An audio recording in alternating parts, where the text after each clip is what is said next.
Welcome to War Room, the official podcast of the U.S. Army War College online journal, graciously supported by the Army War College Foundation. Please join the conversation at warroom.armywarcollege.edu. We hope you enjoy the program.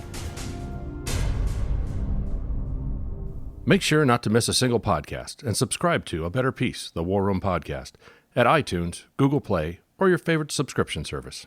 The views expressed in this presentation are those of the speakers and do not necessarily reflect those of the U.S. Army War College, U.S. Army, or Department of Defense. Welcome to A Better Peace, the War Room podcast. I'm Ron Granieri, professor of history at the Department of National Security and Strategy at the U.S. Army War College and podcast editor of the War Room. It's a pleasure to have you with us. For 50 years, the U.S. Army War College's Eisenhower Series College Program, or ESCP, has been designed to encourage dialogue on national security and other policy issues between War College students and the broader public. In pursuit of that dialogue, War College students have traveled across the country speaking to college classes, voluntary organizations, think tanks, and other public forums. In our age of corona and social distancing, the ESCP has unfortunately had to scale back the travels of our students.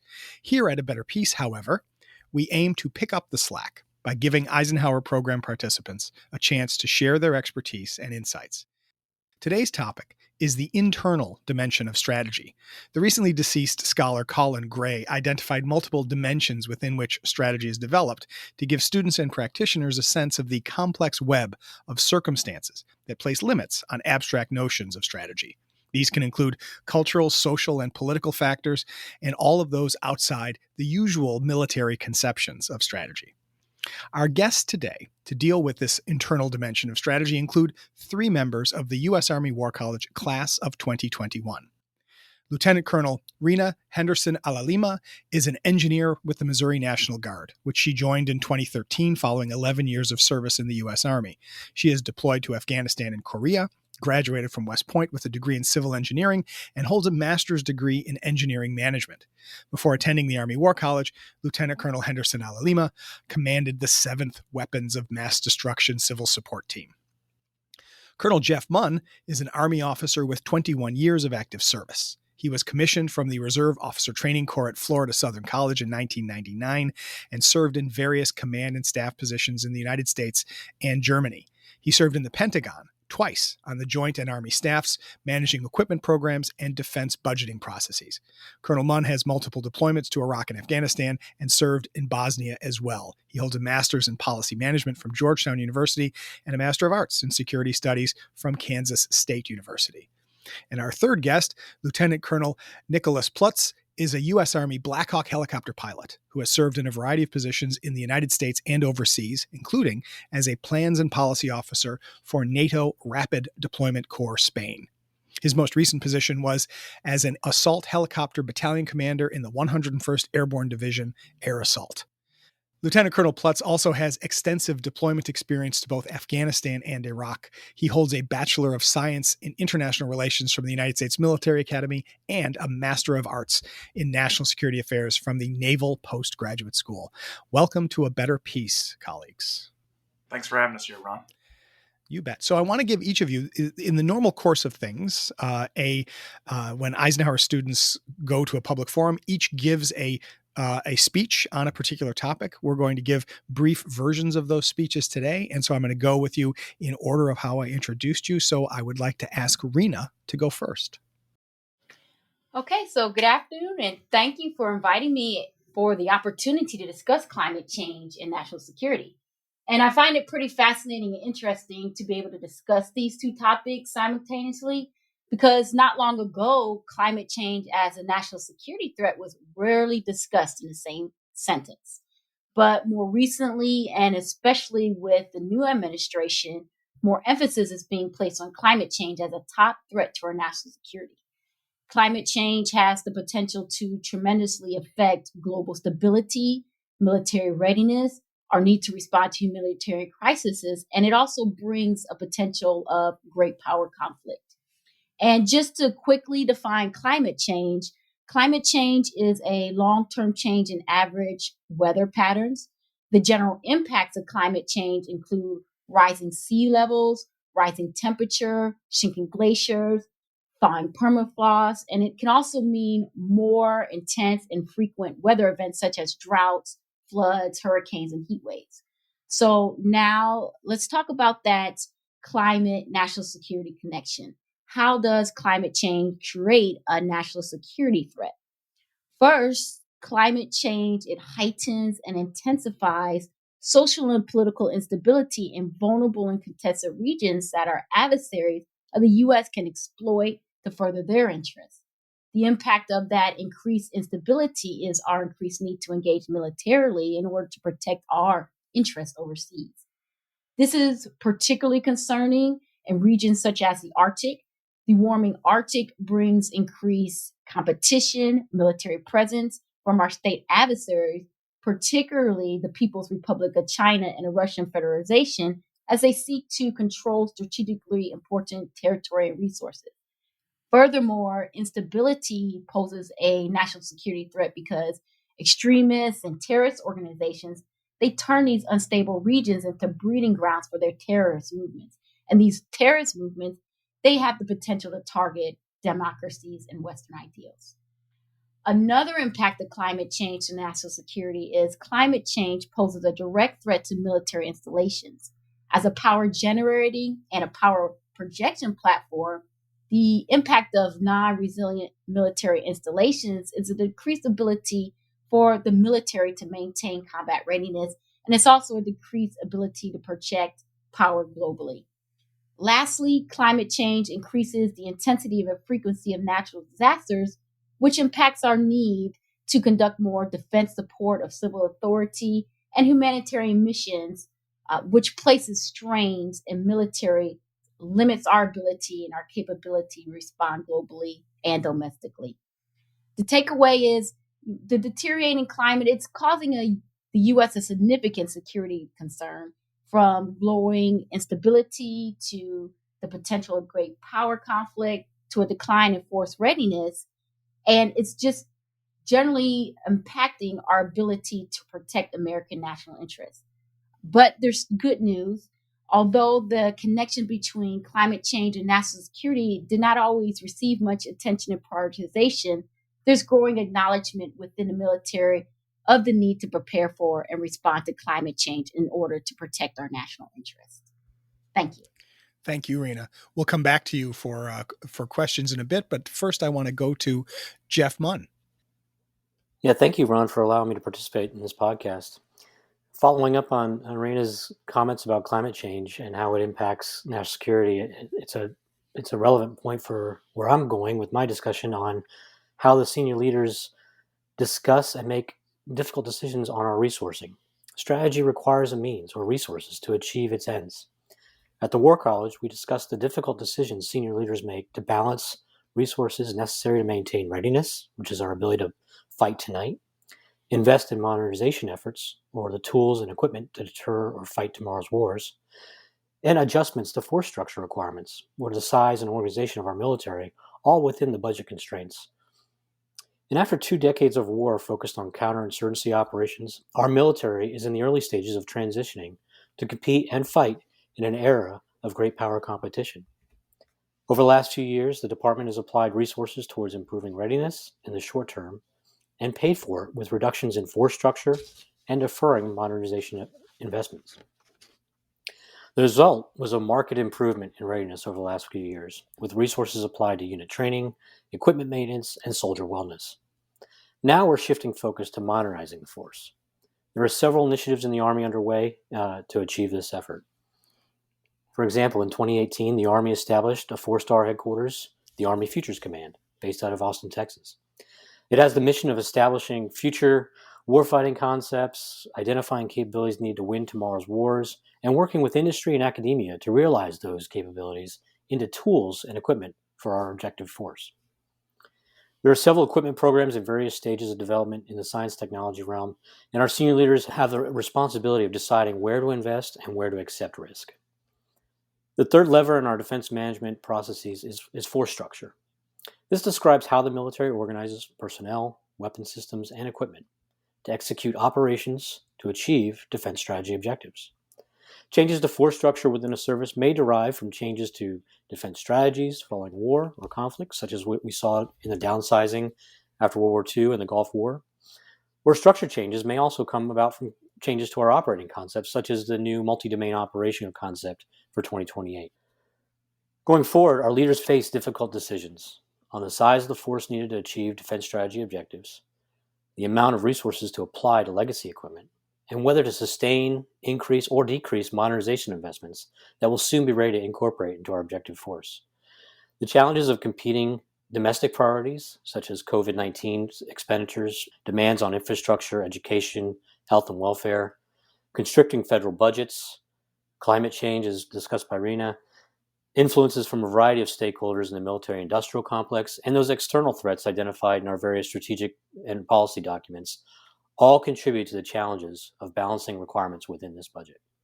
Thank you, and look forward to further discussion. Thanks, Jeff. Appreciate that. Very nice job. Nick. Yeah, I echo the sentiments of both Jeff and Rena in having me on today, so I appreciate it here. And so, when we first started here at the War College, the CJCS conducted a presentation. He challenged us to really think deeply about the future of warfare, and being an aviation officer who's seen the development and benefit of technology, as well as a self-declared early adopter of tech, although I think my teenage son would disagree. I wanted to really kind of look at the future of autonomous weapons. And I thought that really the recent technological advancements, to include artificial intelligence, have once again kind of brought the future of autonomous weapons to the forefront of debate. And I think this debate is oftentimes dominated by comparisons of pop culture icons. And so when I just said autonomous weapons, what came to your mind? Were you thinking R2-D2 or BB-8 from the Star Wars series?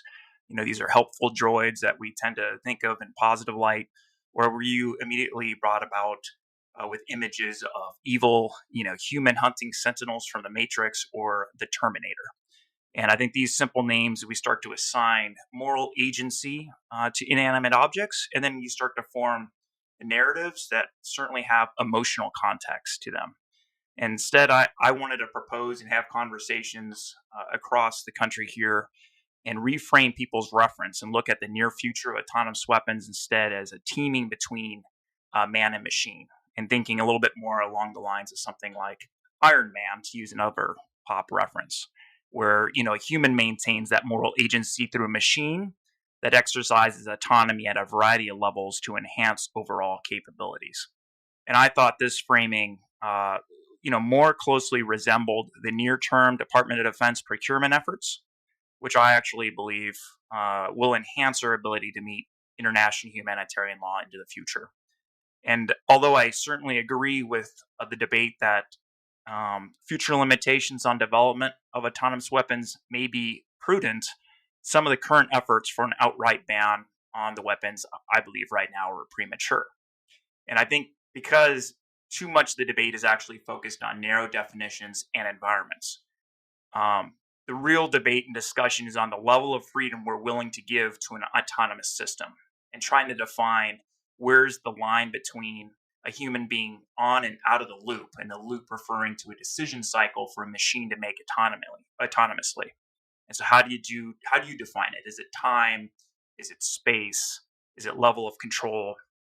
And then how does the environment also affect the autonomy that you're willing to grant to an inanimate object? The sea, the air, information, all these different domains are certainly not the same, and they shouldn't be regulated as such.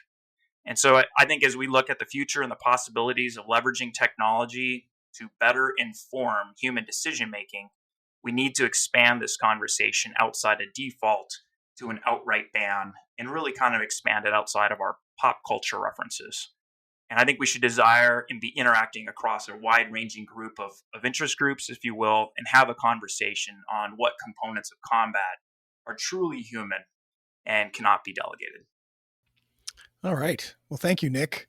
And as a comment on your early adoption of technology, I have to say, because I'm able to see a video, which our viewers or our listeners are not, is you have a very cool microphone there for your recording as well. So that clearly you put some effort into your tech. I value that. I want to a bunch of questions come to mind based on what you all said. And I want to start actually with you, Nick, because of something in particular that you pointed out. And that is that the decision about whether or not to use a tool, much like decisions about strategy, are not shaped purely by practical considerations, right? Does it do what we want it to do?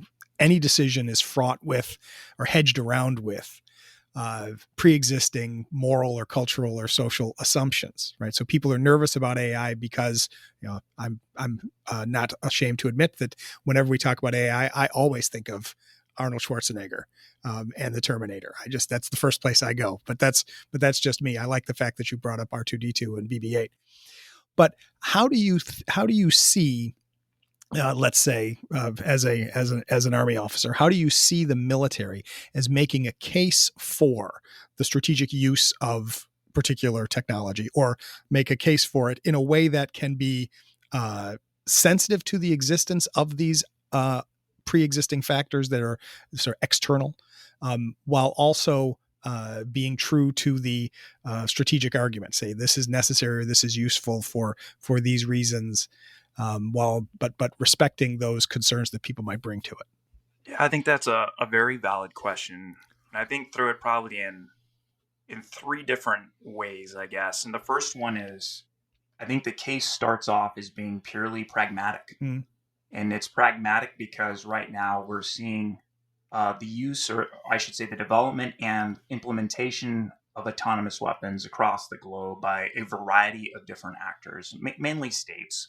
Although certainly as this technology advances, it can proliferate beyond just states and go to non-state actors. But if we look at those states that we're most likely in competition with right now, they are rapidly developing the capabilities to leverage autonomous weapons on the battlefield.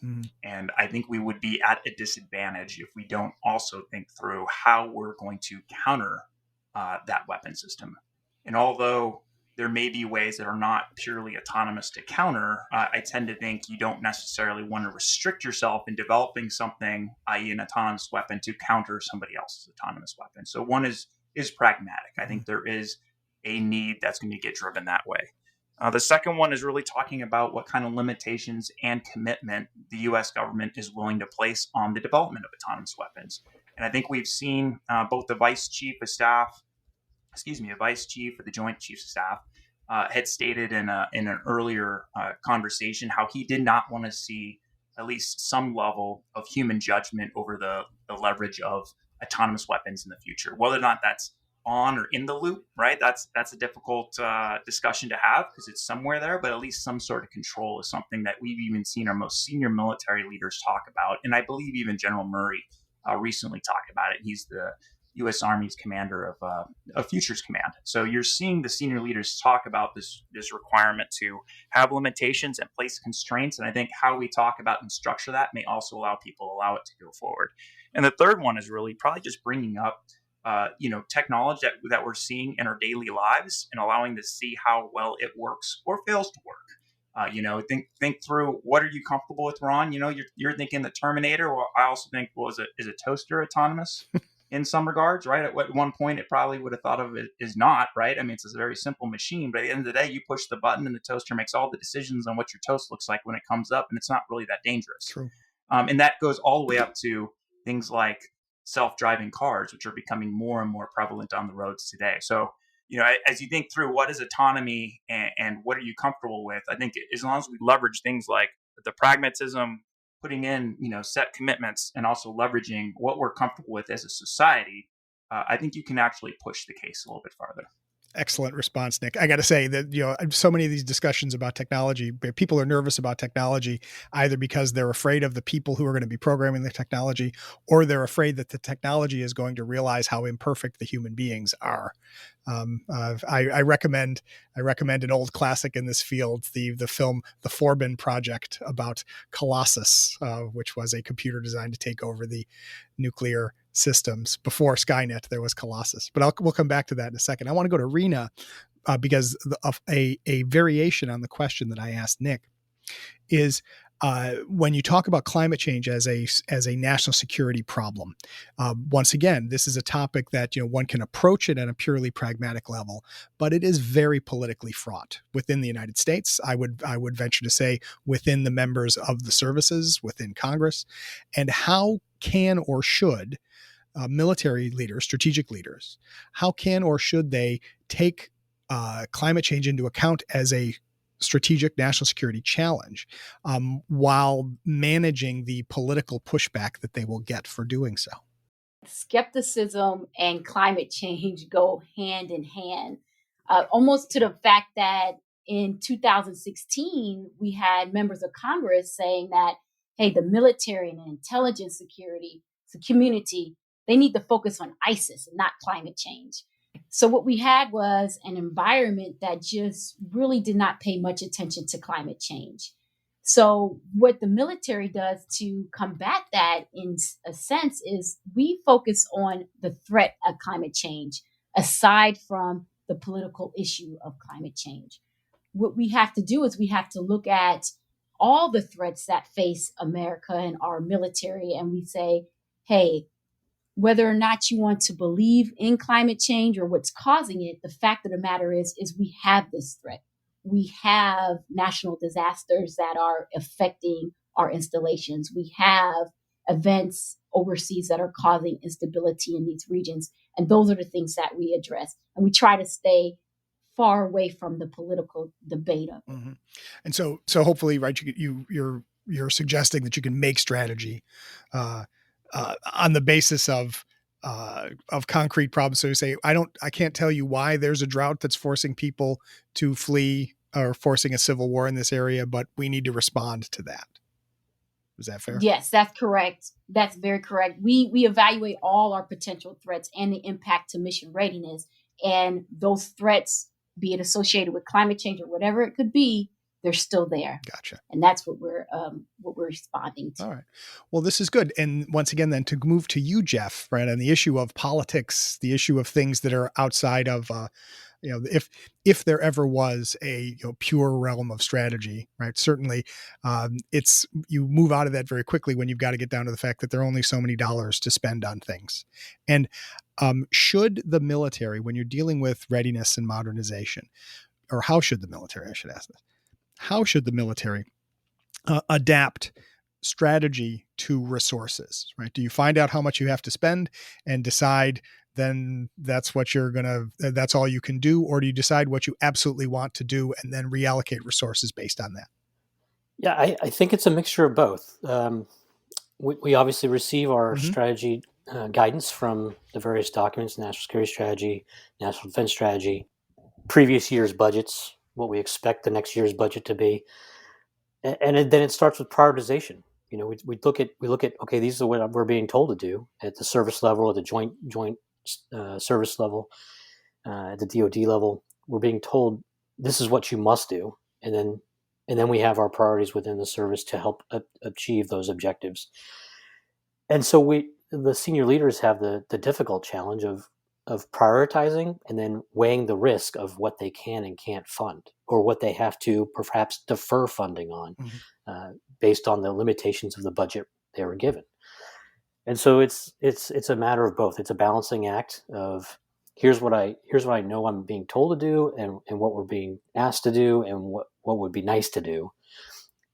And then here's the prioritization of those efforts. And now here's the programs associated with that priority list. And here's the risk of not doing whatever X, Y, and Z our senior leaders have asked us to look at funding. So there's a balancing act with the finite resources. Whether you put a B, an M, a T at the end of those numbers, it's still finite, and balancing what we're being told to do. So then our job as senior leaders or advisors to senior leaders is to go back to congressional leaders, executive level leaders, and say, here's what you told me to do, but here's what I can't do, or here's what the risk is if I do this and not do that. And so that's the balance game we play in the Army staff, at the Joint Staff, in that defense management process, as the budget's being built and sent up to the president and then on to Congress as they make their revisions. Great. Thank you, Jeff. Well, now I have a question for the three of you. One of the fun things about organizing the Eisenhower program, right? Colonel Perkowski, who is the master behind the master brain behind the whole Eisenhower program, is figuring out how to group you together for these kinds of presentations. And what I find interesting about the three of you together is this idea that you're talking about, let's say, problems of strategy, problems of national security that require military people to think outside of purely military categories. Got to think about technology, got to think about the climate, got to think about the budget. And I'm curious, and I'm going to ask each of you in turn to answer this. I'll start with you, Nick, is when you have talked about your topic or things related to your topic with your colleagues at the War College, how do they respond to the idea of having to consider ideas that are from different dimensions of strategy, right? Are they resistant to it? Do they push back against it? Do they say that's too theoretical and that doesn't tell me how to take this hill? What do you think? Start with you, Nick. I don't think there's been a lot of hesitancy or pushback. I think it tends to be a lot more discussion based on our backgrounds on what we see as a priority. And so the differences aren't necessarily this idea that we don't think outside the box. It just tends to be based on our experiences and what we believe is the greatest priority, and also thinking about maybe timelines. I think some of us think longer timelines, midterm, and then short term. This kind of is where I think the debate tends to be here at the War College. I think everybody here realizes everything that Jeff just said, right? There's limited resources that have to be prioritized across a wealth of different challenges. It's just which one is the number one priority. And then we all agree it's a grouping of a bunch of different priorities, but then we disagree probably on how much of a resource each one should be receiving, right? I tend to think that's what I've had the most debate about. So I tend to be a little bit more on the modernization side. I think that's where the future is going to go. I think Rena is pushing a little bit more on that climate change, but I think they also come together, and that technology could inform decisions, on the challenges with climate change. And, that's where you're probably going to get some value added from the debates with our colleagues. Sure. Nick, do you find that pilots are especially interested / concerned about the future of autonomous weapons? I think it's twofold. I think you probably have two different things. I think pilots love technology and are always interested in the newest gadget, typically as a group, stereotypically. Right. I would also tell you that I think pilots tend to be a little bit grasping onto some of the past, right? We want to be reaching towards the sky. We want to be in a cockpit. So you'll also see some pilots saying how a machine will never be able to replace them, although you may be seeing that as a possibility in the near future. So it's a weird dichotomy between both a welcoming of technology, which makes your life so much easier and better and faster and safer.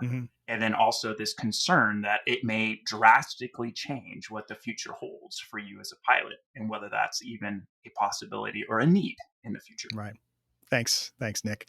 So Rena, I want to turn to you, right? When you have talked about the climate change with fellow officers, right? What is the typical response? Is it, this is a problem that's outside of our ken? Do people resist it? Do they say, I want to talk about other things? How do you deal with the responses that you get within the military community? So it's funny you should ask that question, because not long ago I was actually having a little sit down lunch with some colleagues, and we were talking about climate change, national security nexus, and they were having a hard time unwrapping how national security could be related to climate change. And it's just based on how national security threats have traditionally been defined and how that definition is expanding. So usually, traditionally, they were thinking like, hey, national security, the Constitution says protect, defend. We're always talking about fighting against an adversary. And it's been traditionally very narrowly defined what national security means. So when I'm talking to them about that nexus, there was a little bit of resistance. But as I kind of went in and discussed about the various impacts and how it all interrelates and connects, and how pretty much things have just expanding and changing, and we have to look at climate change and national security and those non-military dimensions of protecting our interests, people start to come along a lot more easily and better. And it's just that understanding of what can constitute protecting our national interests is very broad. That is very true, Rena. Thanks for that. Now, Jeff, I want to turn to you because I think, as you know, anytime anybody talks about the budget, people get a little nervous, or they take the position that if we say we need this money, we're going to get it, but we really can't be too specific about our concerns about how much money we need, because there's always a fear that if you don't ask for enough, right, you're not going to get more. So how do you talk about the budget as a strategic consideration? In seminar, for example, in defense management course, people talk about how the process works, but how in the seminar with your colleagues, when you talk about budgeting as a strategic consideration, how do you work these into the conversation in a way that shows how important they are and gets people thinking about things they'd rather not think about? Yeah, and it's a very interesting conversation to have at the War College because, as Nick said, it's a lot about background. So if you haven't spent time working on a budget cycle, the POM or the Program Objective Memorandum, or in maybe G3 working force management issues, a lot of this stuff is new when you go to the course in the War College. I was fortunate to have a glimpse of it for 2 years. So going into that course, it was a great conversation to have because a lot of my peers and contemporary colleagues, as I did, focus much on, like we talked about, on the readiness of our formations and being able to fight and take the hill or achieve that objective. And for the last 20 years, if a commander at the company battery or the battalion level needed something, they were resourced, whether it was from the base budget or the overseas contingency budget. There was no question about if the soldiers need it, they're going to get it, because that was what the political and the domestic temperature, for lack of a better word, was at the time. And now we're kind of moving out of that. So resource constraints are a real thing, and it's something that the Pentagon's dealing with now as we go in the next few years, with the rising deficit and the rising costs of some of these modernization efforts are coming. They're coming to bear as we move out of research and development and into procurement or decisions on procurement. And so those are real issues that we have to deal with. Well, it's funny that after 2 years, how I contextualize it, I'll use my partner's topics, Rena's and Nick's. When we look at autonomous vehicles, that conversation was rampant for the last 2 years I was in the Pentagon, and we did talk about semi-autonomous, autonomous vehicles, and how do we integrate them into the force, and when do we transition them from the legacy systems. And what is that cost of getting rid of legacy systems? And what is that cost of introducing the training and the other .mil PF solutions to integrate that into the force? And for me, all I think about is the dollars and the programmatics. And, well, what am I going to sacrifice for my programs to help autonomous programs find their way? Because it is such a zero sum. And then when you look at climate change, the first thing I think of, I loved Rena's perspectives, but the first thing I thought of was as we continue to look at changes to fuel consumption and how we find other green type energy sources, all I can think of was all the legacy systems that need to go from their diesel engines to electric engines, and the billions and trillions of dollars that would cost, not only in the equipment but also the infrastructure at each installation. And so that's what I think about when we talk about programs and topics of this nature. And it's been a fun discussion to have in the last year. So I can only imagine. Anyway, we are just about out of time, but in the last couple of minutes, I wanted to ask each of you what you're going to be doing after you successfully complete this very unusual year at the U.S. Army War College. Where are you off to after this, Jeff? Yeah, in about 4 weeks, the day after graduation, I fly to Korea, and I will be taking command of the 3rd Battlefield Coordination Detachment at Osan Air Base, where I'll be responsible for integrating the land component commander's scheme maneuver with the air component's resourcing and planning. Okay, so you'll have plenty to do, and that's even before the installation of all those charging stations for all of those electric vehicles. Rena, how about you? Are you going back to Missouri? That's right. The show me state. I am going back to Missouri as a member of the Missouri National Guard. I will be stationed at Fort Leonard Wood and being the executive officer of the 140th Regional Training Institute. And Nick, Do you plan to get back up in the sky, or what is your next assignment? No, I think they're going to let me kind of fly a keyboard for a little bit longer. I'm headed to Human Resources Command as the HRC OPMD for aviation.